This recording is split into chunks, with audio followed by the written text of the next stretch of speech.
सपने उतने ही आते हैं जितना आप अपने सबकॉन्शियस में सामान भर के रखते हैं। विचार एक कंप्यूटर खोल के जैसे फाइल खोलते हैं ना, मैं वैसे अपने दिमाग की फाइल खोलता हूँ, मेरी मर्जी से, यूँ बोलता हूँ मैं।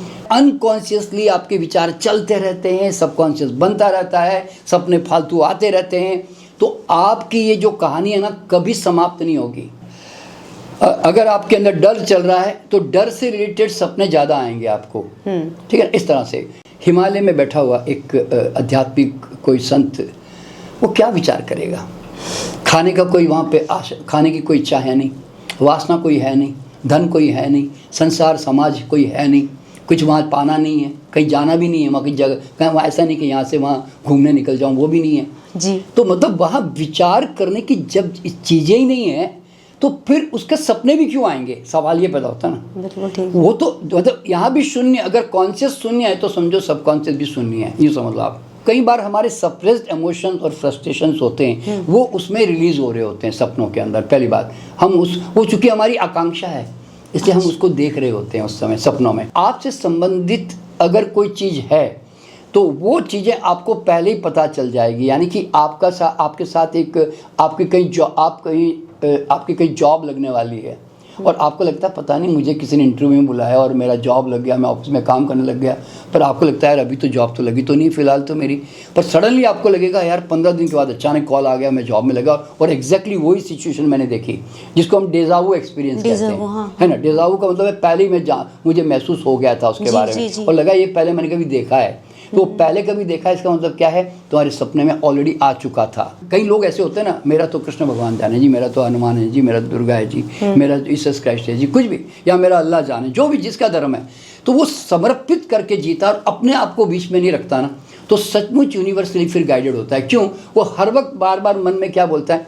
मेरे को नहीं सोचना, मेरा भगवान मुझे गाइड कर रहा है, my God is guiding all the time, my universe is guiding all the time. ये जब भरोसा, समर्पित वाला भरोसा होता है ना, तो आप हैरान हो जाओगे।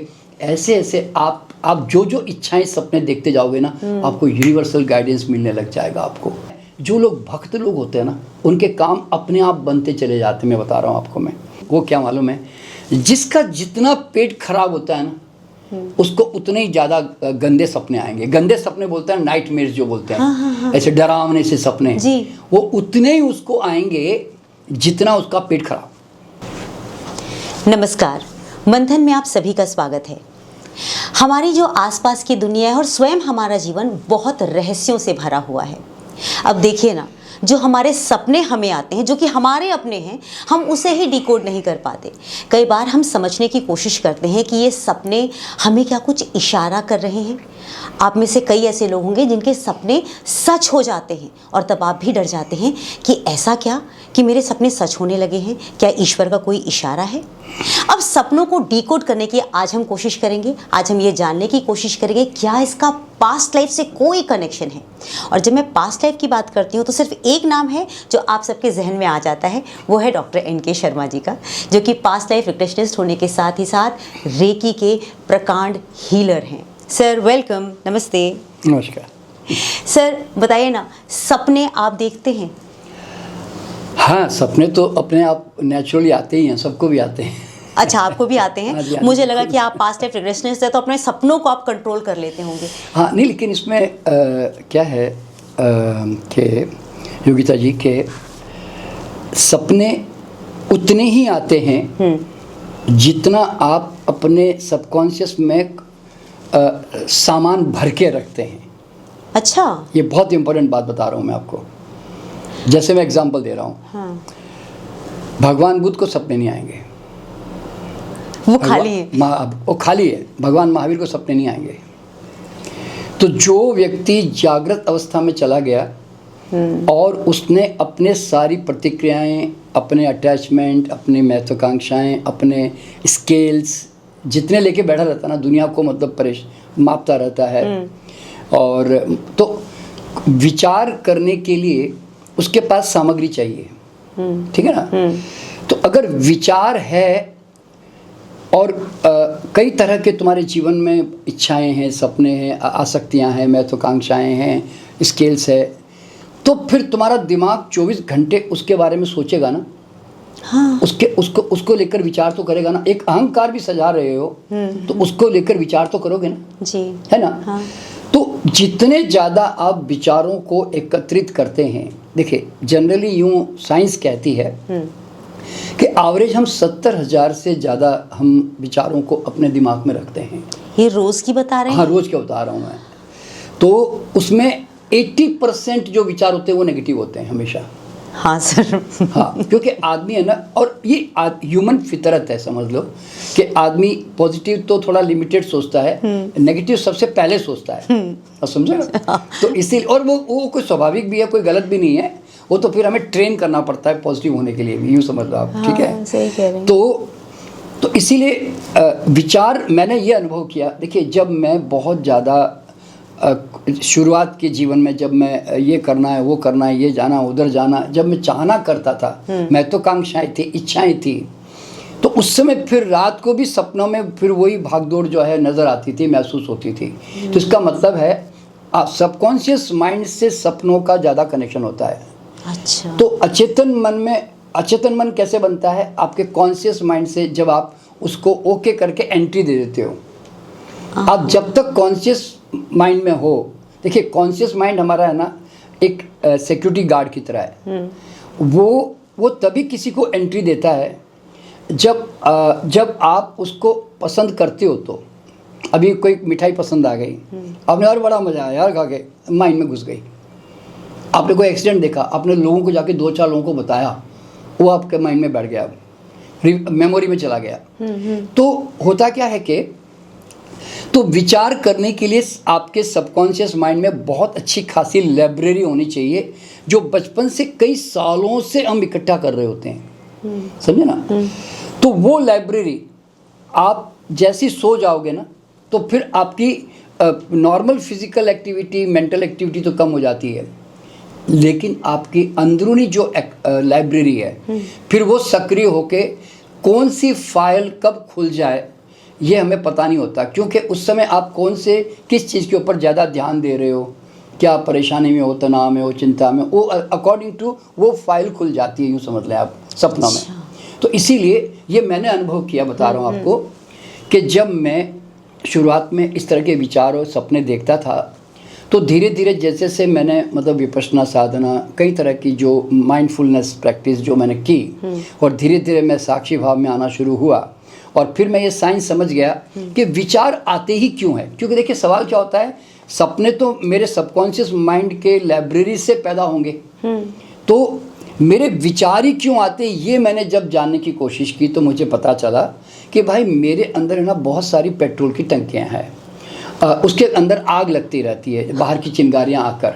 तो जैसे मेरे अंदर एक इमेज क्रिएशन की टंकी है। हाँ। तो मैं सारे दिन अहंकार को सजाता रहता हूँ, उसके लिए मेरा दिमाग चलता है। यानी तो मैं किसी को स्वीकार नहीं करके उसको माप तोल कर रहा हूँ, तराजू में तोल रहा होता हूँ हर पल।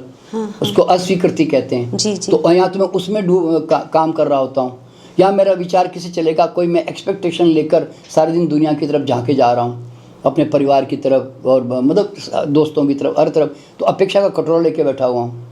और चौथा जो है, या मैं भूत में भाग रहा हूँ या भविष्य में भाग रहा हूँ, मेरी आदत वर्तमान में रहने की है ही नहीं, मान लो। अच्छा, और लास्ट जो है वो है, मेरे पास इतनी स्केलें हैं आदर्शवाद की या मेरे अपने प्रिंसिपल की या आइडियोलॉजी की कि मैं सारे दिन उससे ना दुनिया को मापता रहता हूँ। अब मेरे पास सत्य की स्केलें होंगी, जिससे लोग झूठ बोले तो मेरे को परेशानी हो जाएगी। डिसिप्लिन की स्केलें हैं, परफेक्शन की स्केल है, मेरे पास सफाई पसंद की स्केल है। और लोग अगर उस तरह के नहीं हैं, और मैं डिसिप्लिन वाला आदमी हूँ, लोग डिसिप्लिन वाले नहीं है, तो मेरा दिमाग सारे दिन वही सोचता रहेगा ना। तो कभी भी ध्यान में रखना कि आपके अंदर है ना वो टंकियाँ होती है, इसलिए आग लगती है। तो मैंने इन सारी टंकियों को पहचान के निकाल दिया। तो मैंने ये अनुभव किया कि मेरे इन टंकियों के कारण विचारों की परछाइयाँ बनती थी। विचारों का अपना कोई ओरिजिनल अस्तित्व नहीं है, आप समझे ना। जी। तो इसीलिए तो जैसे ही मैंने इन टंकियों को पहचाना, पहली बात तो आंख बंद करके ध्यान करके पहचानो, से तभी तो निकालोगे। तो मैंने सबसे पहला काम किया कि अपने भीतर गया और बाहर के सब कर्म कांड छोड़ करके, अगर मैं बाहर जाता तो शायद नहीं पहचान पाता, ठीक है ना। तो इसलिए अंदर जाकर जब साक्षी भाव से उसको रिकॉग्निशन की तो मैं हंस पड़ा कि यार ये सबका रचनाकार तो मैं ही हूँ, मैं ही सब दुख पैदा करता हूँ अपने आप में।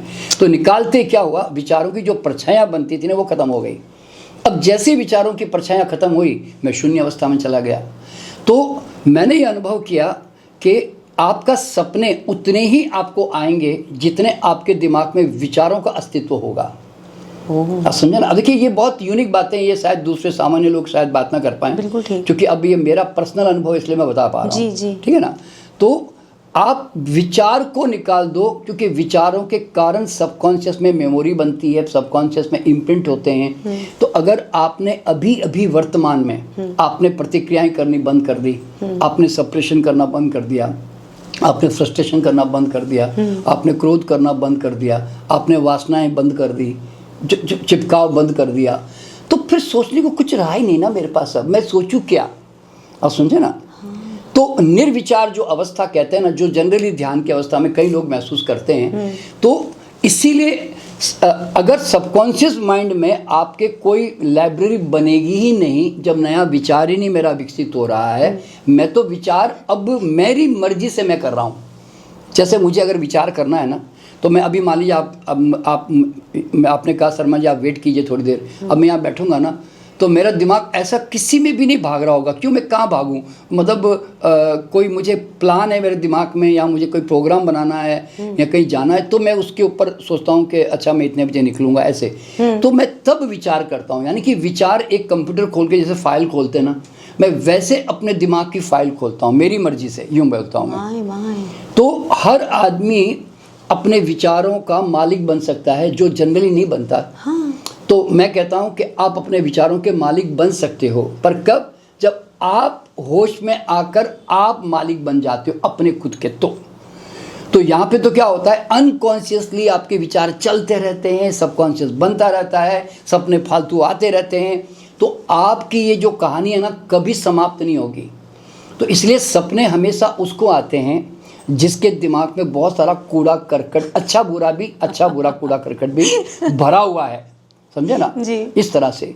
और सपने ऐसा नहीं कि गलत होते हैं या अच्छे होते हैं, हर तरह के सपने होते हैं। मतलब देखिए जैसे आपने देखा होगा कि भगवान बुद्ध के पैदा होने से, महावीर के पैदा होने से, या और भी कई बड़ी बड़ी आत्माएं पैदा होती है, तो उनकी माँओं को एक सपना आता है, हाँ जी, है ना। तो इस तरह के तो वो सपने में उनको सपना क्या है, देखिए बेसिकली सपने का मतलब क्या मालूम है, आपकी बॉडी ढीली हो गई, आपका माइंड शांत हो गया, मतलब क्योंकि नींद में चला गया, तो विचार शांत हो गए।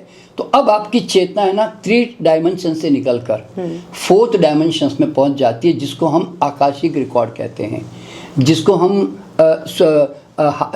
हायर डायमेंशंस कहते हैं, समझे ना। तो वहाँ पर वो एक ब्रह्म चेतना में पहुंच जाती है, आप अगर सिंपल भाषा में कहें तो वहाँ पहुँचने के बाद क्या होना, पूरा यूनिवर्स जो है ना आपका है।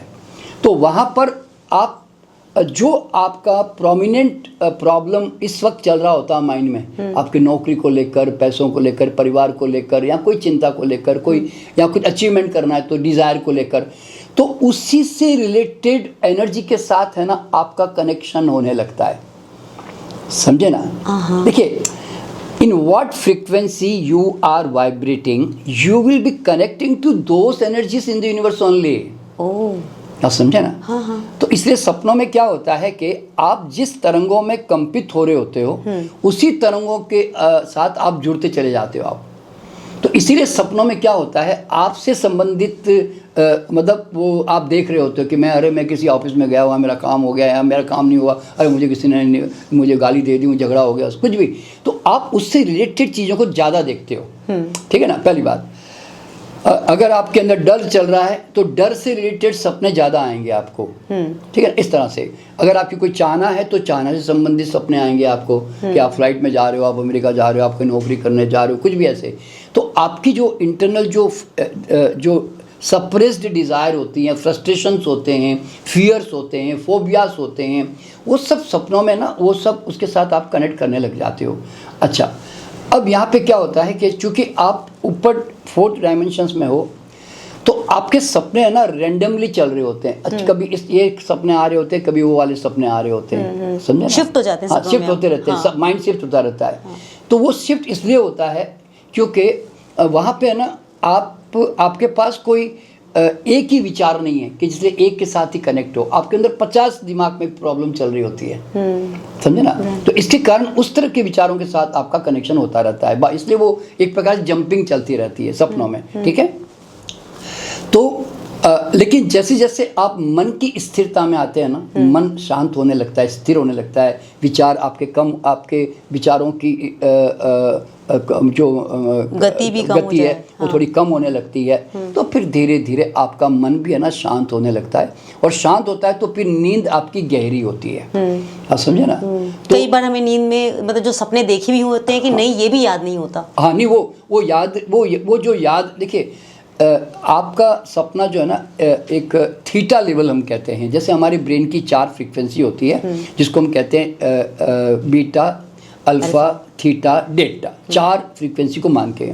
तो थीटा यानी कि एक स्लीपिंग स्टेट होती है, उसमें आप सपने ज़्यादा देखते हैं जनरली। और यहाँ नींद और गहरी नींद के बीच की जो अवस्था होती है ना, उस समय सपने ज़्यादा आते हैं। आप समझे?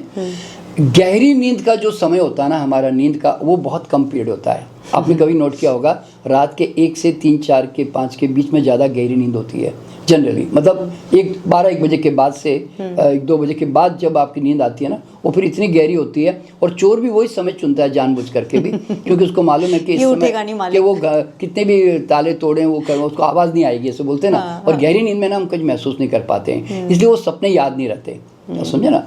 बल्कि ये तो बात, सपने याद रहे कि ना रहे, आपकी चेतना तो एक अलग डायमेंशन में घूम ही रही होती है।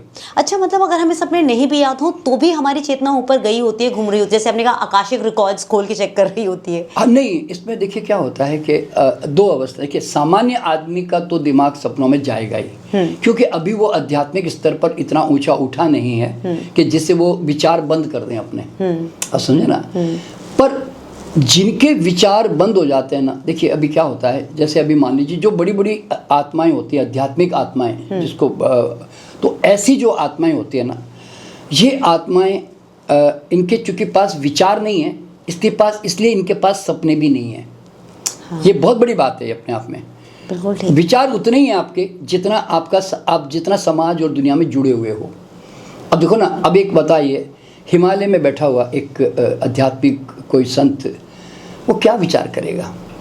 खाने का कोई वहाँ पे खाने की कोई इच्छा है नहीं, वासना कोई है नहीं, धन कोई है नहीं, संसार समाज कोई है नहीं, कुछ वहाँ पाना नहीं है, कहीं जाना भी नहीं है, वहाँ की जगह कहीं वहाँ ऐसा नहीं कि यहाँ से वहाँ घूमने निकल जाऊँ, वो भी नहीं है जी। तो मतलब वहाँ विचार करने की जब चीज़ें ही नहीं है तो फिर उसके सपने भी क्यों आएंगे? सवाल ये पैदा होता है ना। बिल्कुल ठीक। वो तो मतलब यहाँ भी शून्य, अगर कॉन्शियस शून्य है तो समझो सबकॉन्शियस भी शून्य है, यूँ समझ लो आप। सर एक बात बताइए, उसका मतलब हमारा जो भी चीज़ हम देखते हैं सपने में, वो हमारे कॉन्शियस माइंड के द्वारा सब कॉन्शियस माइंड में भेजा गया डेटा है। डेटा है बस, है ना? हाँ। तो जो हमारा पास्ट लाइफ है, क्या ये उसका डेटा भी लेके चल रहा होता है? हाँ, देखिए अभी क्या होता है कि सिर्फ सबकॉन्शियस में इस जन्म का डेटा नहीं है, ध्यान रखना। क्या होता है कि चूंकि आपसे रिलेटेड जो भी आज तक संसार में घटा है ना, वो उसमें आप जब 4 डायमेंशंस में आ जाते हो, ऊपर आ जाते हो, जैसे कॉस्मिक वर्ल्ड में, तो वहाँ पर क्या होता है, मैंने कहा ना आकाशिक रिकॉर्ड है। तो आपसे रिलेटेड कई चीज़ें आपको है ना ऐसे आ रही होती, जा रही होती है उसमें, और कई सब मिक्स होकर एक स्टोरी भी बिल्डअप हो रही होती है ऑटोमेटिकली। आप समझे ना? तो आपको ऐसा लगता है कि जैसे वाकई में ऐसा कुछ हो रहा हो, जबकि वो एक्चुअल में ऐसा प्रेजेंट लाइफ में आप देखते नहीं ऐसा हो रहा है करके, समझे ना? एक अजीब सी कहानियाँ चल रही होती है।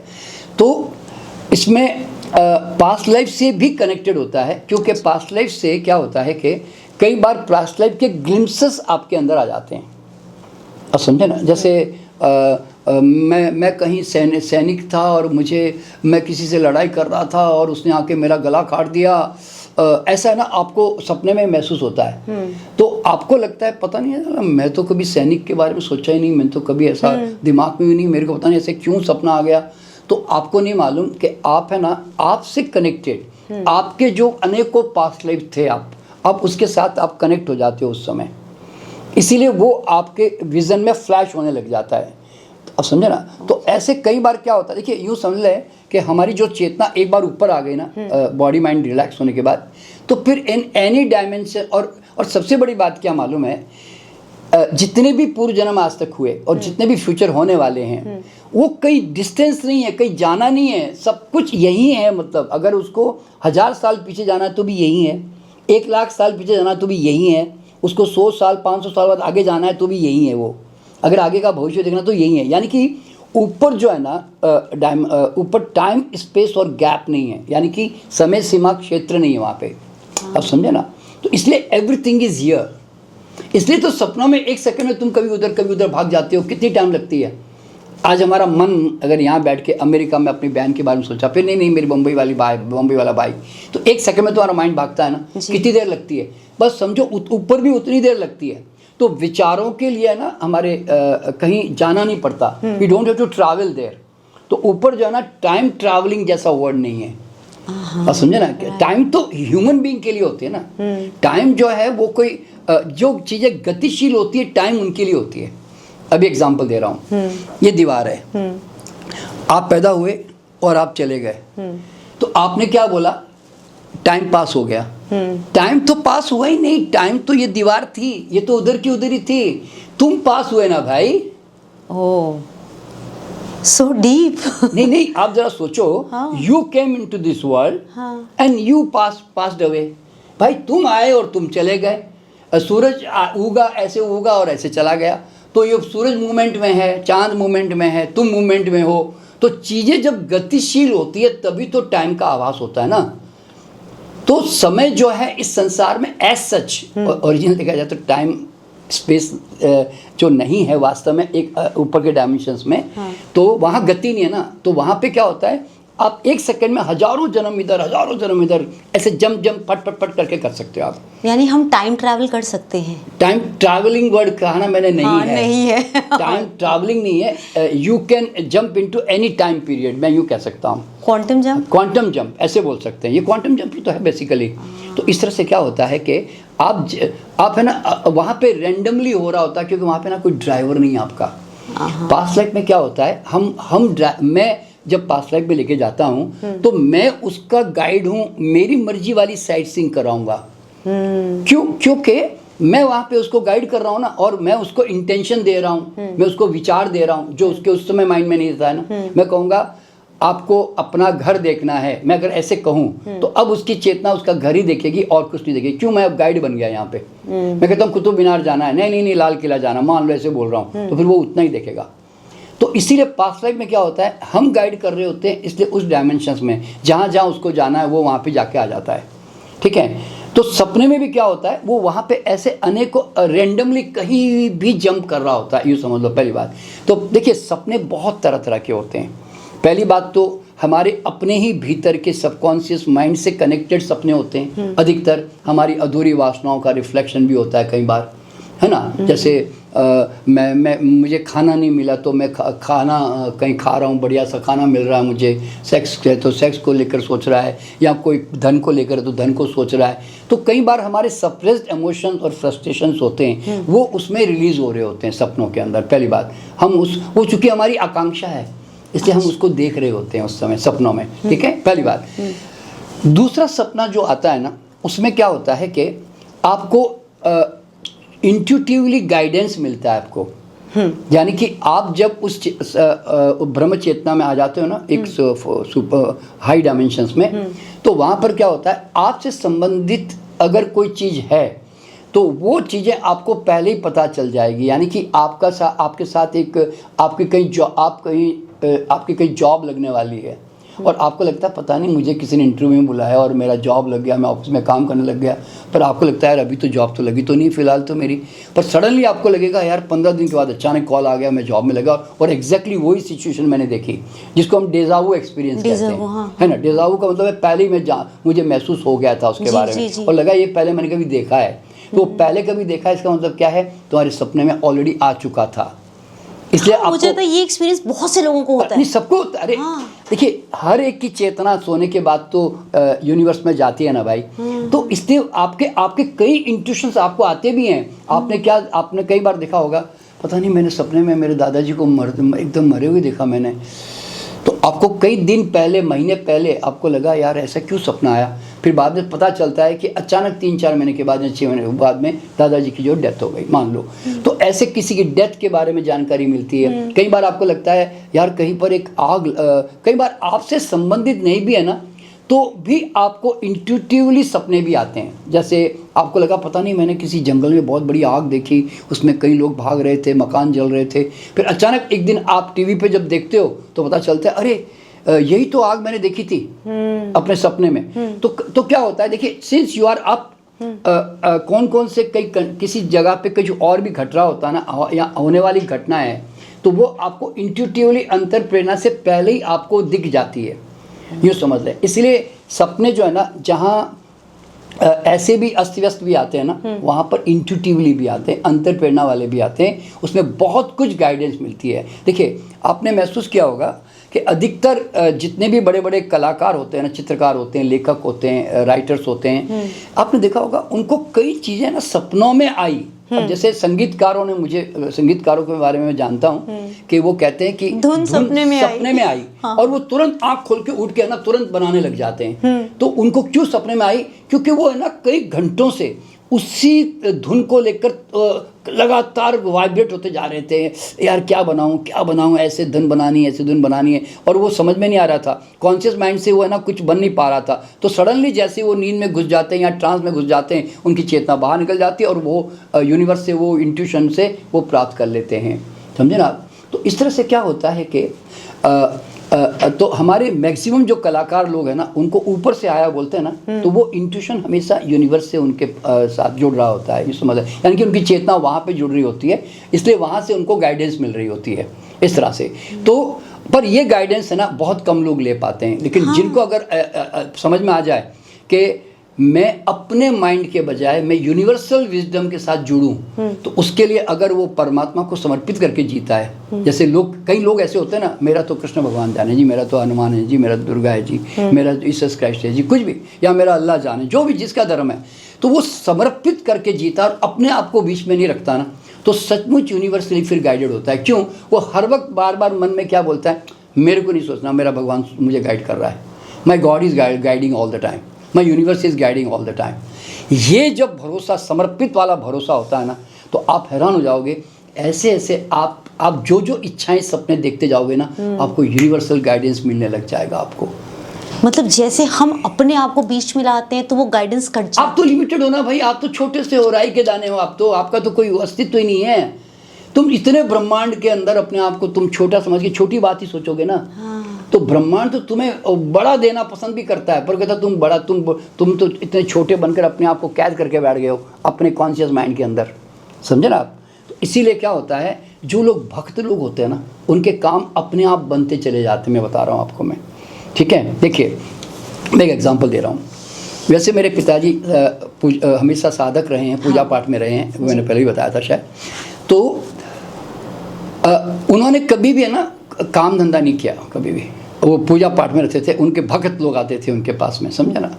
और हम तो भिक्षावृत्ति भी करते थे उस समय जी। तो मेरे पिताजी क्या करते थे, ऐसे बोलते थे, दुर्गा माँ के भक्त थे, बहुत सेवा, बहुत भक्त, उन्होंने प्रसादना की, तो वो क्या बोलते थे, माँ आम की सीज़न आई है, आम नहीं आए माँ इस बार, ऐसे दुर्गा को बोलते थे। आप हैरान हो जाएंगे, शाम को 2 आदमी आम की पेटियाँ लेकर उसके पास पहुँच जाते थे, माँ घी ख़त्म हो गया, माँ ज़रा देखना घी एक बढ़िया सा घी मुझे मिल जाए ज़रा। उनका काम था खाली इच्छा करना, यूनिवर्स का काम है देना। काम धेनु थी उनके पास। हाँ, नहीं क्या होता है, he was surrender to his, Durga को सरेंडर थे। जैसे रामकृष्ण काली को समर्पित थे ना, वैसे वो दुर्गा के प्रति समर्पित थे। तो होता क्या है कि लोग है ना मानते जरूर है भगवान को, पर सरेंडर नहीं है, खुद को ज़्यादा बीच में रखता है, कहते हैं मैं भगवान को मानता हूँ जी। कहाँ मानते हो, टाइम आने पर तुम तो उससे दूर हट के दूसरों की बात मानते हो। सही कह रहे हैं सर, बिल्कुल ठीक है। दूसरों की तरफ पहुँच जाते हैं, उपाय करने शुरू कर देते हैं और फिर भगवान से कनेक्शन का। हाँ वही, तो इसीलिए तो अच्छा सपनों में जहाँ इंट्यूशंस आते हैं ना, तो अब तीसरा सपना जो मैक्सिमम मेरा अनुभव है वो क्या मालूम है, जिसका जितना पेट खराब होता है ना, उसको उतने ही ज़्यादा गंदे सपने आएंगे। गंदे सपने बोलते हैं नाइटमेयर्स जो बोलते हैं, ऐसे डरावने से सपने, वो उतने ही उसको आएंगे जितना उसका पेट खराब। जितना पेट खराब उतना मात खराब, ये उसका नियम है। ओह गॉड। तो अधिकतर लोग जब रात को सोते हैं ना, जैसे रात को खाना खा के सो गए, गैस बन रही है पेट में, जितनी पेट में गैस बनेगी उस दिन उतना ही उसका सपना खतरनाक खराब होगा। अजीबो गरीब, पता नहीं कहाँ क्या क्या हो रहा था, क्या अजीब कहाँ गया, कहीं डूब गया, कहीं मर रहा है, कहीं भाग रहा है, कोई बंदर सर पे आ रहा है, कोई शेर खा रहा है उसको, मतलब इस तरह के जितने भी जो डरावने सपने बोलते हैं ना, थोड़े से अजीबो गरीब जो कह सकते हैं, वो सब अजीबो गरीब पेट के कारण होते हैं बस।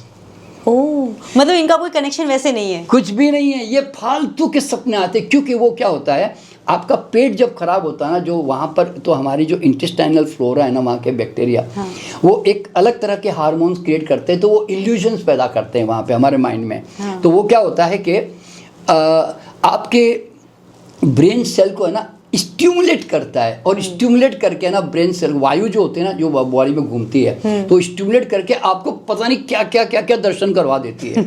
समझे ना आप? तो इसीलिए सपने क्या होते हैं कि हमेशा मतलब 80% बता रहा हूँ, 80% सपने बेकार बकवास होते हैं, उसका कोई अर्थ नहीं होता, वो तुम्हारे पेट खराब के कारण होते हैं। तो मैं कहता हूँ जिस दिन तुम्हारा पेट शांत होने लग गया ना, तुम्हें लगेगा कि तुम्हारी नींद भी उतनी गहरी होने लग गई। सिंपल सी बात है ना भाई, पेट शांत तो मन शांत, समझे? और पता है आपको सपनों को लेकर के कितनी सारी मिथ्स अभी तक फैली हुई हैं कि अगर सपने में अमुक चीज़ें आ रही हैं, अगर आपके मतलब जो लोग गुजर चुके हैं, आपके पितर अगर आ रहे हैं तो उसका कोई इंडिकेशन है, और ऐसी बहुत सारी बातें, सपने में आप उड़ रहे हैं उसका कोई इंडिकेशन है। ये सारी चीज़ें आप किस नज़र से देखते हैं? नहीं देखिए, मैं बताऊँ क्या होता है, जो मैंने कहा ना, आप ऐसे ब्रह्म चेतना में आ गए हो, ऊपर के डायमेंशंस में, कि जहाँ पर सब कुछ वहाँ पर है। यानी कि हजारों जो बोलता है ना, जन्म इधर ही है, और आपके जितनी आत्माएं दुनिया में चली गई ना, वो भी सब यूनिवर्स में वहीं पर है। क्योंकि जब समय सीमा क्षेत्र ही नहीं है, तो आप कहोगे दादाजी तो ये खड़े जी दादाजी, माताजी तो माता जी, आपके परदादा भी खड़े जी, आप कहते नहीं जी 1000 साल पहले भगवान वो और कोई आदमी हुए तो वो भी वहीं खड़ा है जी। तो मतलब हर एक की चेतना वहाँ पर ही है, आपके सोचते ही उसके साथ कनेक्ट होते हो। सिंपल सा लॉ ये, the moment you think you are connected, यानी कि wherever my mind goes energy goes there. समझे ना? तो इस तरह से क्या होता है कि, तो इसीलिए कई बार हम जब सपनों में, जब डायमेंशंस में ऊपर आ जाते हैं ना, तो और हमारे जो आत्माएं चली गई है ना, वो तो वहाँ वो उनको आपके प्रति कुछ कहने की इच्छा है, वो आपको कुछ गाइड करना चाहते हैं, तो then they come into your dream only, वो फिर आपके सपनों में आकर ही आपको बताते हैं। समझे ना? तो इस तरह से तो हमारे जितने भी जो भी आत्माएं चली गई संसार से, तो वो हमें सपनों में आकर हमें गाइड कर सकती है, हमें बता सकती है। हम अगर किसी बात को लेकर चिंतित हो रहे होते हैं, तो हमें समाधान नहीं मिल रहा होता है, तो वो आके तुम्हें कह सकती है कि बेटा तू इधर नहीं तो उधर जा, तो इस आदमी को जाके मिल, ऐसा कुछ भी मान लो, या तू ऐसे काम कर तो तेरा काम हो जाएगा। तो आपको लगा कि यार मेरे दादाजी ने, मेरी माताजी ने, मेरे पिताजी ने, या मेरे फलाने चाचा ने, उन्होंने आके मुझे गाइड किया। तो सपनों में बहुत कुछ होता है। वो इसलिए बहुत कुछ होता है कि आप एक बाजार में उतर गए भाई, और इतनी दुकानें हैं वहाँ पर, अब तुमको पता नहीं कौन सी दुकान से क्या सामान मिल जाए, जैसे बोलते हैं ना। तो इसलिए वहाँ पर क्या है, पूर्वज भी मिल सकते हैं, वहाँ पे आपको इंट्यूशनल गाइडेंस भी मिल सकती है। समझे ना? आप बेकार में इधर उधर 10 जगह भाग भी सकते हो, इस तरह से। तो मतलब सपनों में बहुत कुछ वहाँ पे घट सकता है। तो ऐसा उसके बारे में कहना बड़ा मुश्किल काम होता है। फिर भी सपनों के बारे में सिगमंड फ्राइड ने वगैरह, और काफ़ी अच्छे साइकोलॉजिस्ट ने काम किया है, और उन्होंने महसूस किया है कि जो हमारी दमित भावनाएं होती है, सप्रेस भावनाएं होती है, इमोशंस होते हैं, फ्रस्ट्रेशन होते हैं भीतर, हम जो रिलीज़ नहीं कर पाते हैं। समझे ना? देखिए, जो व्यक्ति अपने भावों को रिलीज़ कर पाता है, उसको सपने कम आएंगे। जो अब जैसे एक बहू है, अब उसको सास पे गुस्सा आ रहा है, कि उसको पति पे गुस्सा आ रहा है, या उसके ननद पे गुस्सा, मान लो उसके परिवार में और बड़े बड़े लोग हैं, दादाजी पे गुस्सा आ रहा है मान लो, और वो क्योंकि वो आपके ऊपर डोमिनेशन कर रहे हैं और आप उनको बोल नहीं पा रहे हो। आपने देखा होगा, आप मन में बड़बड़ाते रहते हो अपने कमरे में जाकर, जब देखो तो मेरे पे डांट लगाते रहते हैं, मेरा कोई गलती भी नहीं होती तो भी मुझे बोलते रहते हैं ऐसे। तो ऐसे करके आपके एक्सपीरियंसेस बड़े अच्छे हैं सर। नहीं तो नहीं, ये सब देखो परिवार में होते हैं ना। और कई बार आपके बॉस, अपने ऑफिस में काम करते हो ना, आपका बॉस जो है आपको कुछ बोल रहा होता है, आप चुपचाप सुन के आ जाते हो क्योंकि आप कुछ बोल नहीं पाते हो, समझे ना, इस तरह से।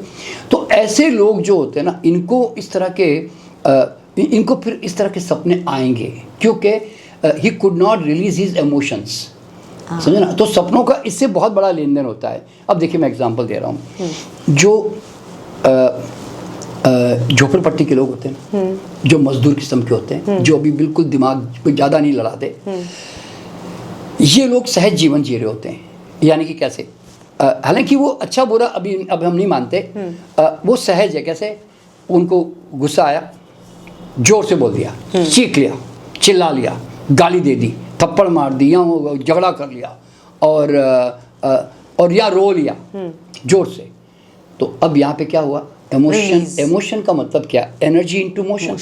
तो एनर्जी क्रिएट हुई और आपने रिलीज भी कर दी।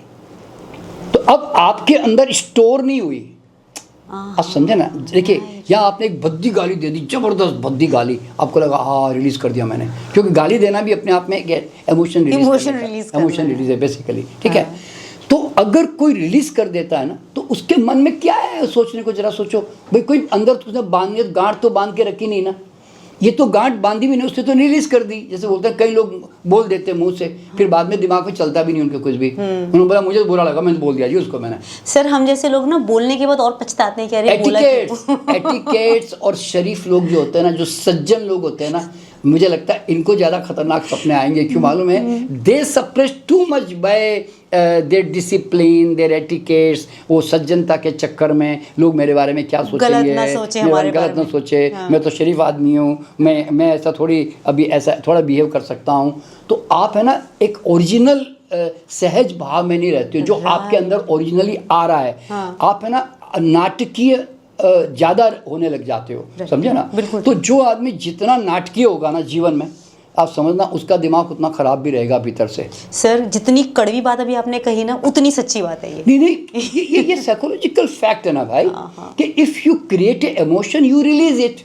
जो आपको खूब हंसना आ रहा है तो आप बोलेंगे यार चार लोग क्या बोलेंगे, मैं हंसूंगा तो, मैं रोऊंगा तो मुझे कहेंगे तू ही मैन है, तू आदमी है, तू क्या रो रहा है यार, ऐसा बोलते हैं ना। तो हम क्या करते हैं, हम लोग कोई ना कोई प्रिंसिपल बना के बोलते हैं ना, ऐसे आइडियोलॉजी बनाकर हमें ना अपने आप को रोक लेते हैं, अपने इमोशंस को। तो कभी भी ध्यान में रखना, all either you don't create emotion bye meditation करके अपने आप को इतने साक्षी भाव में ले आओ कि कोई फालतू के इमोशन ही कम वक्त आए ही नहीं। पहली बात तो ये, पर ऐसा तो कोई करता नहीं है ना। तो उस कंडीशन में अब एक ही बात रह गई कि भाई इमोशन क्रिएट किया तो निकालो।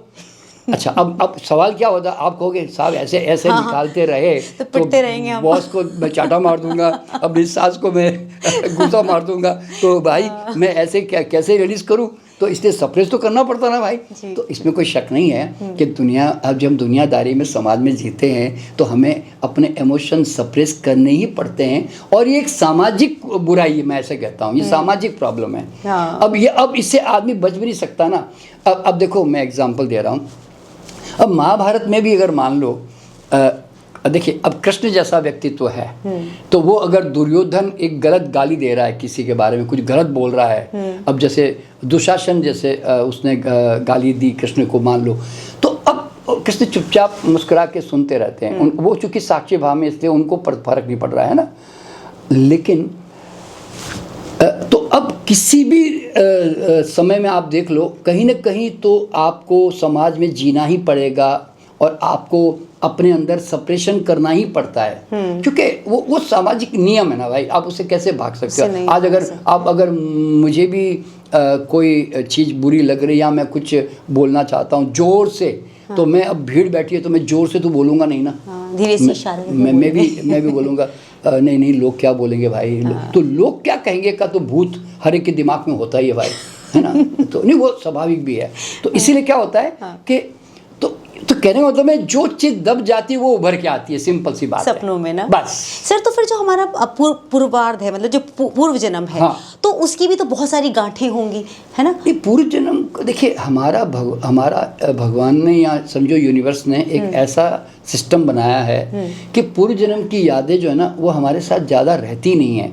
हाँ, पूर्व जन्म की यादें कहाँ तक रहती जो है? दुखद यादें? नहीं, कोई भी याद नहीं रहती। हाँ। आप बचपन में 5 से मैक्सिमम 10 साल तक की उम्र तक आप जो है जनरली बच्चों को अपना पूर्व जन्म याद रहता है कई बार, अक्सर।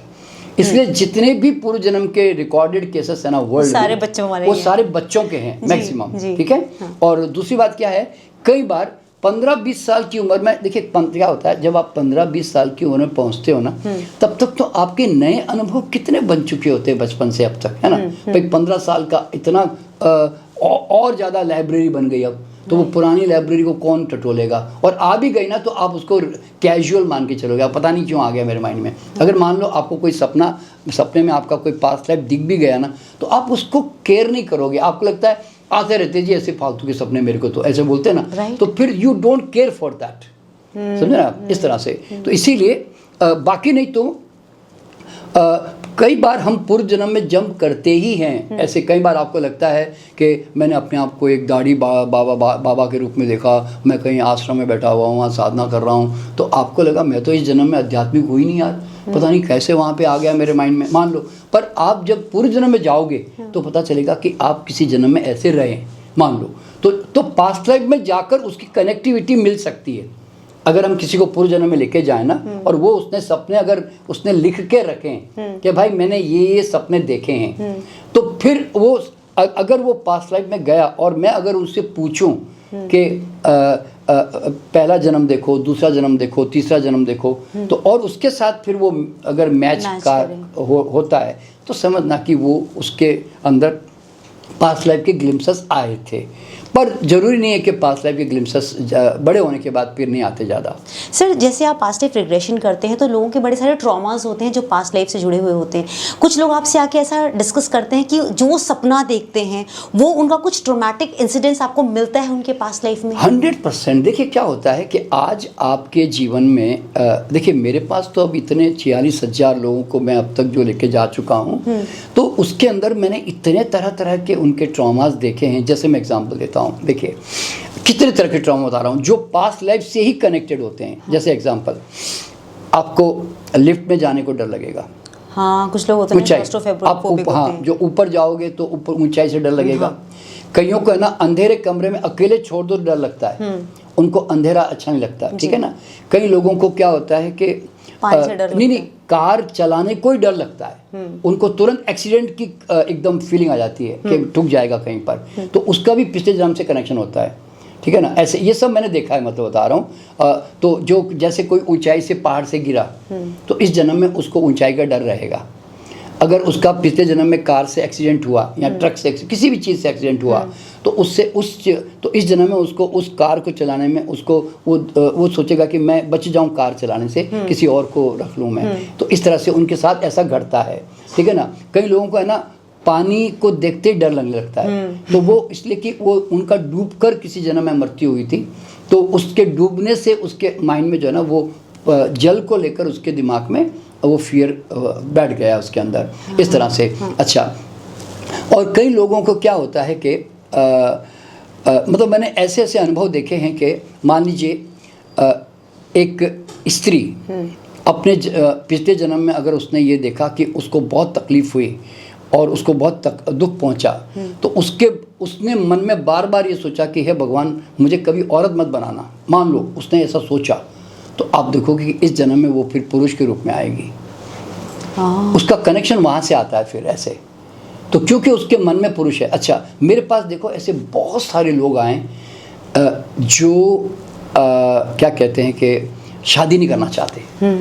तो शादी क्यों नहीं करना चाहते? क्योंकि पिछले जन्म में जब उनके साथ रेप हुआ या उनके हस्बैंड ने उनको बहुत मारा, तो वो शादी को लेकर एक गलत धारणा, मतलब गलत धारणा नहीं, एक प्रकार से मन में उसका एक अलग इम्प्रेशन पड़ गया था। तो इस जन्म में ना उसको शादी नाम से डर लगने लगता है। तो सोचिए सर, सेल मेमोरी कितनी स्ट्रांग है कि इम्प्रिंट आ जाता है, और फिर इस जन्म में जब हम पैदा होते हैं तो हम उस चीज़ को लेकर डर रहे होते हैं। नहीं, देखो अब एक बात जो है ना, हर आदमी को क्या समझना मालूम है। आप सोचते हैं, देखिए आपने आज सपनों की बात की ना, तो हम क्या सोचते हैं कि हम इस जन्म में हम जितना हमारा शरीर, हमारा दिमाग और हमारी भावनाएं, हम सिर्फ उतने ही हैं। ऐसा नहीं है। You are originally an universal person. आप एक ओरिजिनली ब्रह्म चेतना हो। आप पूरा ब्रह्मांड आज तक का जिया हुआ जीवन है ना, लाइब्रेरी, वो आप अपने आसपास में ढोके चल रहे होते हो। आप मतलब मैं अपना संपूर्ण ब्रह्मांड में ही हूँ, अपना संपूर्ण ब्रह्मांड आप ही है। और चूंकि आप उसमें अभी जानकारी प्राप्त करने के इच्छुक नहीं हो, तो इसलिए आप उसको नहीं खोज करते हो, उस कमरे में जाते नहीं हो। कमरा है आपके पास, बंद पड़ा हुआ है, समझे ना। तो आपको समझना क्या मालूम है, हम इस ब्रह्मांड में हमारे से रिलेटेड हम जितना ज्ञान प्राप्त करना चाहें और हम सोचने की कोशिश करें, तो हम उन सब चीज़ों के साथ हम कनेक्ट हो सकते हैं, यूँ समझ लें। तो अल्टीमेटली जो एक ह्यूमन बीइंग होता है ना, वो कई जन्मों की जितनी भी चीज़ें आज तक अन की है, वो सब कहाँ है? वो सब उसके आसपास ही है, सब कुछ उसके पास ही है। वो आज पास्ट लाइफ में क्यों आदमी चला जाता है? जैसे ही वो बॉडी माइंड ढीली हुई, खट, मैंने कहा जाओ पास्ट लाइफ में, वो चला जाता है सीधा कट करके 1 सेकंड में। कोई टाइम थोड़ी लगाता। और मैं कहूँ 200 साल आगे जाओ, 200 साल पीछे चला जाएगा। कहता नहीं 500 साल पीछे जाओ तो वहाँ चला जाएगा, उसकी मर्जी। अब मैं लोगों को कहता हूँ महाभारत काल में जाओ, तो कई लोग महाभारत काल में घुस जाते हैं। अब वो अच्छा, आपने वो भी किया सर? महाभारत में भी 7,500 साल पहले की बात वहाँ चला जाता है। तो मैं कहता हूँ कि रामायण काल में जाओ तो रामायण काल में चला जाएगा। मैं कहता हूँ नहीं डायनासोर काल में जाओ तो डायनासोर काल में चला जाएगा। यानी कि वहाँ जाना नहीं है ना, सोचते वो वहाँ होता है, यूँ समझ लो। तो इसलिए हम यूँ समझ लो कि हमारे आसपास सब कुछ, हमारे सारे जन्मों की लाइब्रेरी, फ्लॉपीज, डेटा, हम डेटा के बीच में हैं, समझो, बस यूँ समझ लो आप।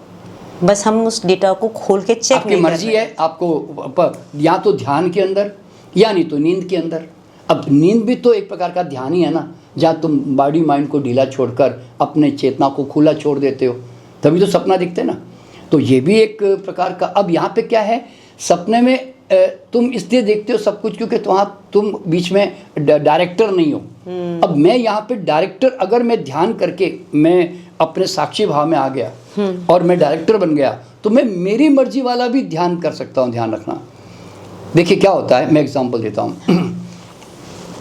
आजकल बहुत अब ये वर्ड कॉमन हो गया है, आकाशिक रिकॉर्ड। हाँ सर, मैं कभी आपसे इस पर भी डिस्कस करूंगी। तो आकाशिक रिकॉर्ड नहीं, मैं तो खैर नहीं करता। हाँ। लेकिन मेरे खुद के कई मास्टर्स हैं, स्टूडेंट्स हैं मेरे, हाँ। जो आकाशिक रिकॉर्ड बड़ी बढ़िया ढंग से कर लेते हैं और इतना एक्यूरेटली करते हैं, मैं बता रहा हूँ कि मैं खुद भी हैरान हो जाता हूँ। मतलब हैरान क्या होता हूँ, मतलब मुझे हैरानी होती है कि यार ह्यूमन बीइंग को परमात्मा ने कितनी बड़ी क्षमता और ताकत दी है कि वो किसी के जीवन के बारे में पढ़ लेता है, उसका मतलब पास्ट अपने अलावा दूसरों के जीवन में पढ़ लेता है। तो मैंने अभी देखिए मेरे पास में ऐसे मेरे मास्टर्स हैं। हाँ। जो सामने जैसे वो आदमी बैठा, हाँ।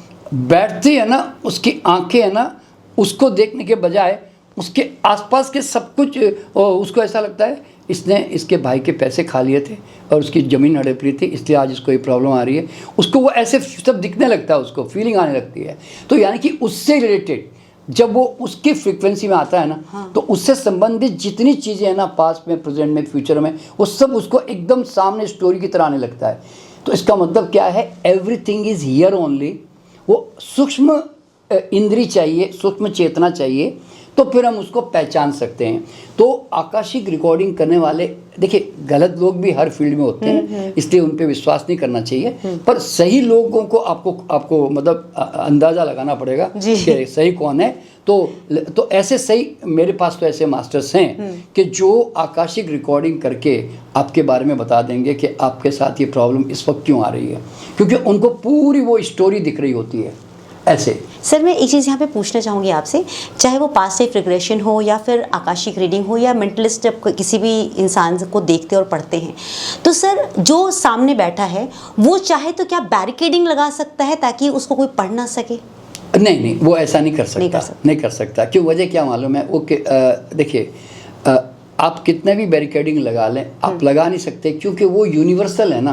वो तो बोलते हैं कहाँ बैरिकेड लगाओगे, आप तो पूरा ब्रह्मांड का डेटा आपके इधर ही, आपके आस पीछे ही खड़ा हुआ है आपके सारे, तो क्या कहाँ किसको लगाओगे? कितने जन्म, कितने हजारों जन्म इस तरह से, तो कौन से जन्म को लगाओगे?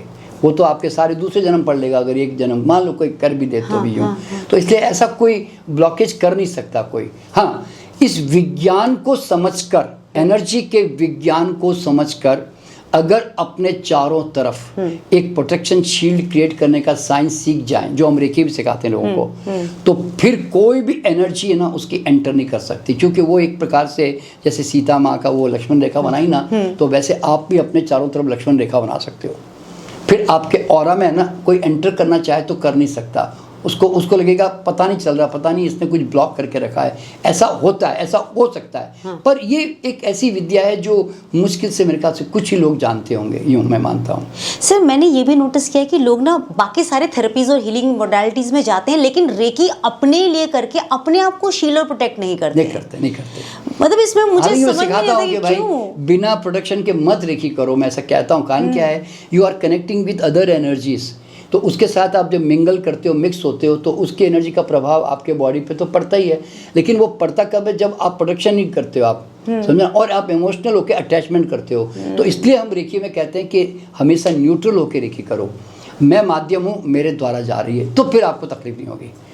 अगर आप माध्यम नहीं समझकर मैं इसको हीलिंग करूँगा, मैं इसको ठीक क्यों नहीं हो रहा है, आप बीच में इमोशनली आप अटैच हो रहे हो, तो फिर आपको उसकी एनर्जी आपके साथ कनेक्ट हो जाएगी, समझे ना। तो इसलिए रेकी में हमेशा आई एम ए चैनल, मैं माध्यम हूँ, मैं नल हूँ, मेरे द्वारा ऊर्जा प्रवाहित हो रही है, मेरा कुछ नहीं है, बस सब परमात्मा का है।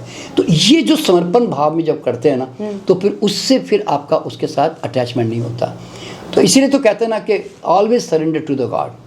मुझे आपकी वो लाइन बहुत अच्छी लगी थी जिसमें आपने कहा था कि अब जब भगवान को सरेंडर कर देते हैं आपके पिताजी, तो आपको सब कुछ मिल जाया करता था, अपने आप होने लगता है। Whatever he desire it automatically happens, it start coming, वो आने लग जाता है उनके जीवन में। यहाँ पे हम कितना इफ एंड बट लगाते हैं, भगवान से मांगते हैं, दूसरे पल सोचते हैं होगा नहीं। हाँ। अक्सर मैनिफेस्ट हमारा करने का तरीका गलत है। हाँ नहीं देखिए, लेकिन फिर भी क्या मालूम है, यूनिवर्स ने हमें कितनी बड़ी छूट दे रखी है। वो कहता है कि तू आग पैदा कर, सिंसियर मन वचन कर्म से एक हो जा, तो तू कोई भी सपना साकार कर सकता है जीवन में। सच ए डीप लाइन, मन वचन और कर्म, मनसा वाचा कर्मणा, ये कितना कॉमन बताया हुआ है हमारे शास्त्रों में। सर जितनी सिंपल चीज़ है नहीं, उतना कॉम्प्लिकेटेड है धारण करने में। नहीं देखिए, आज सीक्रेट लोग किताब पढ़ के लॉ ऑफ अट्रैक्शन की बातें करते हैं। वो अभी 15 साल पहले, मैं कहता हूँ हमारे शास्त्रों में ऋषि मुनियों ने हजारों साल पहले बोल दिया था कि कोई भी सपना सिद्ध होता है, साकार होता है, आप पहले तो बीज पैदा करो, फिर उसको पानी डालो और फिर एक्शन में आ जाओ। जो बोलते हैं ना मन वचन कर्म, तो बस तीनों अगर एक हो गए तो मैनिफेस्टेशन, यानी कि if you have a vision, if you have a action, then you have a manifestation. Simple सी बात है। मैनिफेस्टेशन टर्म भी सर अभी तो नया हो गया है। तो इसीलिए तो मतलब देखिए, कोई भी चीज़ दुनिया में हासिल करना मुश्किल नहीं, मैं बता रहा हूँ, बस आपके अंदर सोच चाहिए। अब देखिए, मैं एग्जांपल दे रहा हूँ आपको। मैं एक अरुणिमा चौधरी जिसकी रेलगाड़ी में टांगे कट गई थी, मालूम है ना, वो 2 बार एवरेस्ट पे चढ़ गई। तो पहले तो उसके दिमाग में नहीं था एवरेस्ट पे चढ़ना है। टांगे कटने के बाद उसने सोचा कि मैं हैंडीकैप बन के नहीं जीऊंगी जी मैं लाइफ में। तो ये सोच उसकी है ना। राइट। और उसने एवरेस्ट पे चढ़ना बोले तो क्या कोई आसान बात थी क्या? एक चीज़ के टांगे नहीं है बराबर। तो उसने फिर भी 2 बार एवरेस्ट पे चढ़कर ये सिद्ध कर दिया कि अगर मैं सोचूं तो मैं कर सकती हूँ, ऐसा बोलते हैं ना। तो भैया तुम किसी भी क्षेत्र में सोचो और करो ना, रोक कौन रहा है तुम्हें? हर आदमी को दिमाग में पहली बात ये सोचनी चाहिए, हु इज होल्डिंग मी, कौन रोक रहा है मुझे संसार में कुछ भी पाने से, करने से? आपको लगेगा आप स्वयं। हम ही कल्प्रिट हैं। हम ही रोकते हैं, अपने खुद के गलत बिलीफ पैदा करके हम ही ब्लॉकेज करते। और नहीं एवरेस्ट पे कौन जाएगा, इतनी ठंडी में मर जाएगा, वो गया तो वो मर गया था, वो गया तो वो मर गया, तो भैया मैं तो नहीं जाऊँगा भाई। तो आपके अपने बिलीफ सिस्टम्स होते हैं ना, या तो आप विश्वास करते हैं या नहीं करते हैं। मैंने एक शेर लिखा, हमारे ही डर हमारे ही विश्वास, बंधाते हैं आस या करते हैं निराश। क्या बात है। हाँ, तो बस सिंपल सी बात है। सर आपकी पूरी बातें जब मैंने सुन ली तो मुझे कुछ चीज़ें तो बहुत क्लैरिटी के साथ समझ में आ गई है। गलती हम करते हैं, सपने हमारे ख़राब क्यों आते हैं, गलत क्यों आते हैं, वो सब चीज़ बहुत क्लैरिटी के साथ आपने बता दिया। अगर दर्शकों को कुछ, जैसे आप कहते हैं ना कि हमें अपने आप को, अगर हम मेडिटेट नहीं कर सकते तो भी अपने आप को क्लिंस रखना, अपने आप को एक वो जो सब खाली स्लेट होता है ना, खाली स्लेट बना के रखने के लिए कोई टेक्निक है क्या, वही सिखा दीजिए आज। देखिए, आप पहली बात तो ये दिमाग में रख लें कि इस संसार में या तो आप संकल्प शक्ति से अपने को पहचान लें, या नहीं तो समर्पण भाव से आप परमात्मा के साथ जुड़ जाएं, मैं यूँ कहता हूँ, ठीक है ना। हाँ। तो संकल्प शक्ति क्या है, वो बुद्ध और महावीर पतंजलि का मार्ग है, जिसमें यम नियम ध्यान सब बोलते हैं ना, आसन प्रत्याहार करके फिर हम धीरे से हम ध्यान धारणा समाधि में जाते हैं, ठीक है। तो एक तो पतंजलि और बुद्ध महावीर का मार्ग है, तो उसमें आपको सब कुछ बाहर के कर्म कांड छोड़कर भीतर जाना होता है, ठीक है। तो भीतर जाने के लिए आपको अपने आप को 24 घंटे ऑब्जर्व करना होता है कि जब आपके अंदर दुख पैदा होता है, घृणा पैदा होती है, चिंता पैदा होती है, तनाव पैदा होता है, तो आपको ये पता, आपको उस समय ऑब्जर्वर बन के जानना होता है कि ये है क्या, कैसे पैदा हुआ, क्यों पैदा हो रहा है। देखिए, हम जब इन जीवन के नियम और सत्य को नहीं जानते ना, तो फिर हम भयभीत होकर जी रहे होते हैं। लेकिन आप जैसे से जागरूक होकर और फिर अच्छी अच्छी आत्माओं को पढ़ो, उनको सुनो, उनको जानो, जो ऊंचे लेवल पे चले गए हैं, है ना। देखिए, हम जिस तरह के गुरु को सुनते हैं ना, जो लोअर लेवल का है कि मिडिल लेवल का है कि हायर लेवल का, हमें वैसे ही हमारी धारणाएं बनने लग जाती है। ये प्रॉब्लम है। और फिर और ये बात निश्चित है कि तुम जिस लेवल के हो, तुम्हें गुरु भी उस लेवल का ही मिलने वाला है, सच्ची बता रहा हूँ। तो इसलिए पर कोई बात नहीं, शुरुआत तो करो कोई भी गुरु से भाई, कुछ तो मिलेगा, जैसे बोलते हैं ना। फिर धीरे धीरे और आगे बढ़ो, मिडल में आगे थोड़े, यानी कि 10वीं मंजिल के अंदर, 10वीं मंजिल में अगर 5वीं मंजिल पे आ गए तो दूसरा गुरु मिलेगा, फिर और 5वीं मंजिल जाओगे तो 8वीं मंजिल पे और एक गुरु मिलेगा। तो ऐसे तो हर आदमी के जब चल पड़ता है ना आध्यात्मिक क्षेत्र में, तो कोई न कोई लेवल का गुरु उसके अनुसार मिलता रहेगा उसको, ठीक है। और तो लेकिन अल्टीमेटली कोई भी गुरु मिल जाए, जनरली जितने गुरु मिलते हैं ना, वो सब बाहर लेके जाते हैं आपको, वो आपको कोई न कोई चीज़ों में उलझा देते हैं। तू मंत्र कर, तू कर्म कांड कर, तू यवन हवन कर, तू ये कर, तू डिगड़ा कर, तू मंदिर जा, तू ये कर, ऐसे तू जाप कर, कुछ भी। तो वो जितना आदमी को बाहर उलझा देते हैं ना, तो फिर अंदर जाने का रास्ता क्लोज। तो सर ये जो मंदिर जाना या मंत्र जाप करना, ये अंदर की तरफ का रास्ता नहीं है? नहीं, अंदर का रास्ता नहीं है। एक्चुअल में क्या होता है, ये इससे ना, ये इसको मैं टाइम पासर कहता हूँ जनरली। देखो ना, आप मंदिर, जैसे आप रोज़ मंदिर जाते हो, हाथ जोड़ के आधा घंटा 15 मिनट के आ जाओ, वापस आ जाते हो, पर आप रहते तो वही हो ना। दुखी वैसे ही हो, रोगी वैसे ही हो, चिंतित वैसे ही हो, क्रोधी वैसे ही हो, वासना वैसे ही है, तुम हो तो वहीं के वहीं ना। मतलब तुम्हारे अंदर कोई रूपांतरण नहीं आता ना। तुम्हारे अंदर एक साइकोलॉजिकल फीलिंग क्या आती है, मैं भगवान के पास जाता हूँ, भगवान को मानता हूँ, भगवान, और मैं भगवान को मना के भी आता हूँ, तो आपको लगता है मैंने आज एक अच्छा काम कर लिया। आपके दिमाग में वो शांति रहती है, पर आपको मिलता कुछ नहीं है। मैं इसको मनोरंजन कहता हूँ कि you are entertaining yourself every day. हाँ, यज्ञ करके, कर्मकांड करके। अरे भाई, तुम ये क्यों नहीं समझते कि भगवान को मनाने से तुम्हें कुछ नहीं मिलने वाला भाई। और भगवान कोई ऐसी आदमी तो है नहीं कि जो कोई पॉलिटिशियन है, कि कोई बड़ा IAS ऑफिसर है, कि जिसकी थोड़ी तारीफ़ नहीं करोगे, उसको अच्छी तरह से आरती नहीं करोगे, उसको मनाओगे नहीं, कि तारीफ भजन नहीं करोगे, तब तक वो खुश नहीं होगा, तुम्हारा काम नहीं करेगा।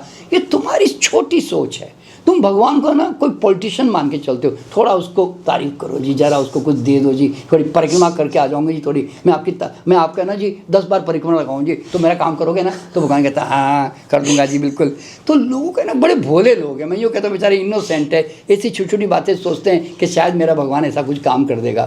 तो भाई, भगवान ऐसा नहीं होता भाई। तो इसीलिए अगर देखो, इसमें मैंने क्या बताया, अगर तुम सचमुच भगवान को मानते भी हो ना, तो हमेशा ध्यान में रखो, पूरी तरह समर्पित कर दो। देखो भगवान क्या मालूम है, और हर एक देखिए भारत में तो कम से कम 5,000 भगवान होंगे, 10,000 भी होंगे शायद, पता नहीं। यहाँ हमारे भगवान बहुत ज़्यादा है। We are God creating countries, हम क्रिएट ज़्यादा करते हैं, हम गॉड क्रिएटर्स हैं एक्चुअल में। इसलिए आप राजस्थान में जाओगे ना, तो वहाँ पर ही तुम्हें कम से कम 1,000 भगवान तो वहीं मिल जाएंगे तुम्हें। हर एक के अपने अपने देवी देवता है, मतलब बता रहा हूँ। तो लेकिन मैं कहता हूँ क्या फ़र्क पड़ता है, कौन सा देवी देवता, कौन सा भगवान, इससे कोई फ़र्क नहीं पड़ता, बता रहा हूँ।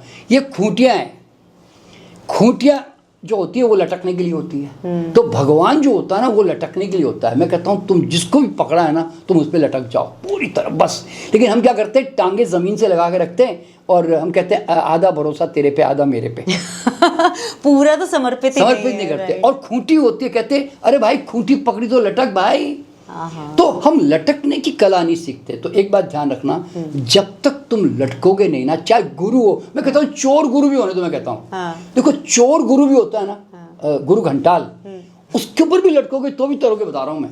क्योंकि मूल जो मंत्र है वो है लटकना, ब्यूटीफुल, समर्पण करना। इसलिए बाजार में ये जितने फालतू के गुरु भी चल रहे हैं ना, ये कभी बंद नहीं होंगे इस दुनिया में जब तक धरती है। क्यों? क्योंकि उनको लटकने वाले मिलते रहेंगे तो वो चलते रहेंगे ना भाई।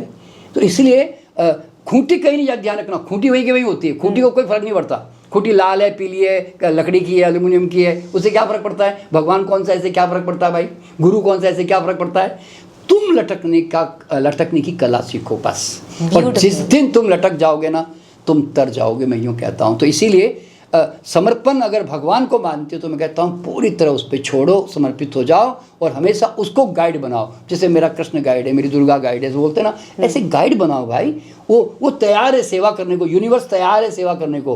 वो गॉड कहता है ना कि हिम्मत मर्दा मदद खुदा, ऐसे कहा गया ना। तो इसका मतलब क्या है? भगवान कहता है तू हिम्मत करना यार, तो मैं भी तेरी मदद करूंगा। आप कहते हैं मैं तो वो इंग्लिश में हम पढ़ते हैं God helps those who help themselves. तो इसलिए वो भगवान कहता है मैं वेट कर रहा हूँ यार, तो अपनी मदद करे तो मैं भी तेरी मदद करूँ, समझे ना। तो इसीलिए क्या होता है कि पहली बात तो एक तो समर्पण भाव से काम करो, या नहीं तो फिर अपने भीतर जाओ और एक एक प्याज के छिलके की तरह, इस कारण से दुखी होता हूँ, इस कारण से दुखी होता हूँ, रिकॉग्निशन करो। फिर धीरे धीरे जब आप समझ जाओगे ना कि ये रही चिंगारी, ये रही पेट्रोल, इसके कारण मेरे घर में आग लगती है, तो धीरे धीरे एक एक निकाल के फेंकते जाओ ना। अगर तुम कहते नहीं तो मैं तो निकालूंगा नहीं, मैं पहचान तो लिया जी, लेकिन मैं निकालूंगा नहीं, तो भैया आग लगाते रहो फिर। बहुत अच्छी बात बताई सर आपने, थैंक यू वेरी मच। असल में समय जो है वो हो चुका है, लेकिन आपसे बात करके सच में मुझे लगता है कि हमारी बातें ना इतनी खूबसूरत होती हैं कि मुझे कुछ नया सीखने को मिलता है। योगिता जी, असली बात ये नहीं है कि मैं क्या बताता हूँ, असली बात ये है कि जो सामने वाला प्रश्न करता होता है ना, वो कितने लोटे मेरे अंदर कुएं में डालता है, उसके अनुसार पानी निकल जाता है। सर पानी तो आपका बहुत अच्छा निकलता है। नहीं, तुम है ना लोटे बहुत, तुम बड़ी बड़ी बाल्टियां मेरे अंदर डाल देती हो, इसलिए मेरे अंदर से सारा पानी खींच के निकाल लेती हो तुम खुद। सर मतलब मुझे बहुत खुशी होती है कि आपके माध्यम से, कई बार पता है क्या होता है सर, वो ना अपना ना चेकिंग शुरू हो जाती है। जब आप बोलते हैं ना तो मैं फिर अपना टिक लगा रही हूँ, तो ये टिक ये रॉन्ग, ये टिक ये रॉन्ग, अरे बाबा मुझे अपने अंदर कितने सुधार करने हैं। आपकी वजह से खुद को हम कितना इंट्रोस्पेक्ट करके सुधार सकते हैं सर, ये मेरे लिए एक बहुत बड़ा, मुझे लगता है कि एक अवसर मिल जाता है आपके साथ बैठने के बाद। सर चलते चलते अगर आप अपने बारे में, अपने लिए 2 लाइन गा सकते हैं क्या, जो आपको डिफाइन करता हो? मुझे डिफाइन करता हो? हाँ।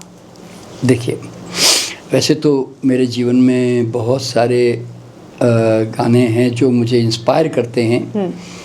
बचपन से ना मुझे एक गाना हमेशा इंस्पायर करता रहा कि जो देवानंद का था, मैं ज़िंदगी का साथ निभाता चला गया, हर फिक्र को धुएं में उड़ाता चला गया।